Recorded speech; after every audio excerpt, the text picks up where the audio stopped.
everybody. Today we're going to talk about this new bullshit Spotify rule or whatever the fuck, where they won't pay you if your song doesn't meet a minimum amount of streams in 2024.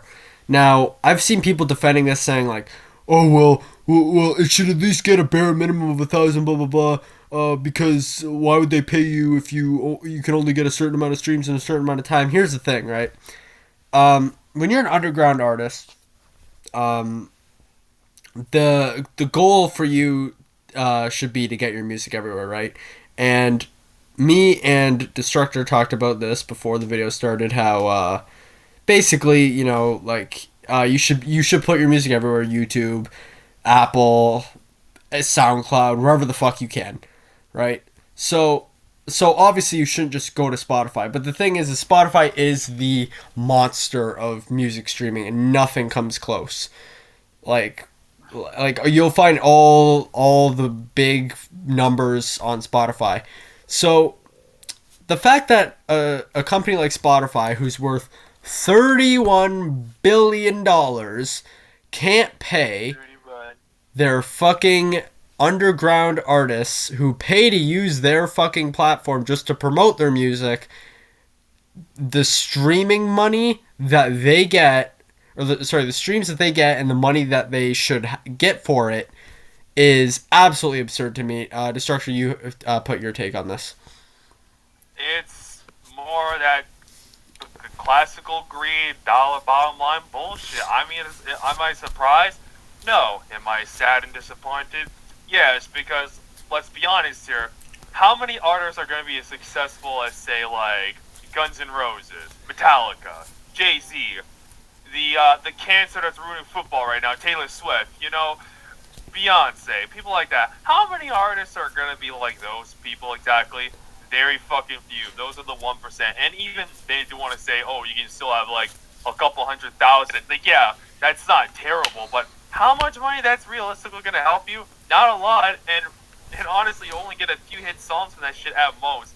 It's fucking ridiculous. It's bullshit. I mean, I understand, like, okay, if you're, like, for Spotify's sake, I can understand the idea is, like, oh, you have to fucking just, like, take a tax. Okay, I can understand that, but it should be, like, the bare fucking minimum, because realistically, when it comes to the streaming stuff, yeah, you do need to, like, get, like, a little tax on it if you're gonna fucking use the thing, fine, but at the same time, you made the fucking music, you should get most of the royalties. It has become an ongoing issue for years, and it just keeps getting fucking worse. It's, honestly, in a way, it mirrors the Hollywood strikes that's going on right now when you think about it. What's Absolutely. Your input? Continue, by the way. I was asking you to fucking continue. Like, oh, I didn't hear what you said, yeah. Alright, yeah, so, basically, like, the thing is I saw somebody pull up this statistic. I don't remember what the statistic is. If there's ever a part 2 to this, which I'm sure there will be, because Spotify's constantly fucking people left and right every single day. It's basically, yeah. So basically, if you stream a record, any record, a compilation, a playlist of one artist for an hour, and you split the money that record or compilation or blah blah blah makes for its streams, the artist will only end up making about $2 of royalties from that, which is bullshit. And by the way, this is not off one stream. You don't make $2 off one streaming of this album. You would have to make you'd have to stream this album at least like 30 to 40 times, which is absolutely fucking crazy. Absolutely fucking crazy. So, for example, if I stream, Frank Ocean's Blonde 40 times, Frank Ocean will make $2. If I stream Jimi Hendrix's Are You Experienced 40 times, he will only, I know he's dead, but the people who make the money from that music, most likely his family, will only make $2 of royalties from that, which is absolutely fucking stupid. So that's just pure robbery at its finest. It's a complete problem, because what the corporations fail to realize is, well, granted, they know what they're doing because they don't give a shit about us normal people because they want us to just be like smart enough to do the basic shit, but just dumb enough to not fucking like realize what's going on. But anyway, the point is, for these fucking artists, they're the ones that made the music. They're the ones that's like put in the hours upon hours, grueling work to like make the song, to make sure it's perfect as it can possibly fucking be, as always. And they get the short end of the stick of it. Like, I can understand, okay, you need some distribution help. Fine, that's understandable. That's where, like, Spotify, that they can come in and help get some part of that. But it comes to a point where it's about, like, having a part of it and then just, like, pretty much owning the music when you didn't create it or some shit. It's like the record execs making, like, an artist as an industry plant. That's kind of what it feels like. You feel?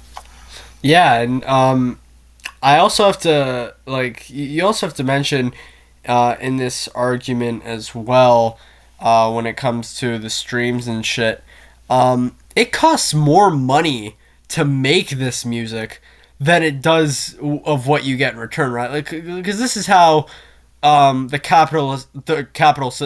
know, Jesus Christ, I can't talk today. The capitalist system works, right? Like, you're supposed to make in profits what you spend in a way, right? That's what the idea is, but that's not what's happening. If you spend a couple hundred or a couple $1,000s to make a record, you're not making that money back. It's bullshit. And if you do, it's going to be a very, very, very long process, which is why some artists, some rappers, or some upcoming musicians have to do all these shows, and even then they're getting fucked out of that by fucking ticket scalpers, all fucking Ticketmaster and all this shit. Like, in the music industry, it's almost impossible to make the deserved amount of money if you're not a Taylor Swift or a Drake or a Weeknd, or and even them. They're like, we know about the whole Taylor Swift drama from last year and her Ticketmaster situation, or the Pearl Jam one from the 90s. Like, there's always somebody in the music industry, whether it be their ticket sales or streaming platforms, taking more of that money than they should be. Just looking a way to get like the bottom dollar line of the profit. They're looking a way to screw the artists so they can make them be their working slaves. Why else is it that you see these artists constantly tour year in and year out, like almost 365 days a year, like they're some fucking like WWE wrestler or some shit?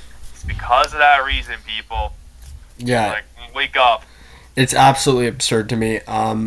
My thing is look, I'm not the type of guy to go out there and protest, because I feel like, unfortunately, protests don't really cause as much change as they should. And obviously, yes, there is examples of it actually making a change, but the chances of me or of anyone doing this is pretty much low. But try and boycott Spotify in a way. I feel like it might not do anything, but like I feel like there should be some sort of backlash to this, because I'm sorry, the money and the time and the effort and the stress and the work that goes into making just one song, let alone a whole album or EP, deserves more than just, well, if it doesn't meet the minimum amount of streams, you're not getting money, buddy. Like, fuck off with that shit. Yeah, I can't really like argue with that, honestly. And anything else, Adam? I think that's about it. I'm just gonna end this off by saying, please pay your fucking artists. Yeah, seriously, like, if you're like a fan of music, if you like a band or an artist, find a way to pay them. Like, buy like a shirt of theirs, like buy like merch of them from like their stores, or if you can, go to their shows, or if you can, whatever. Anything way you can help these like artists actually, make a living wage that they should be. Yeah, do it. Help them.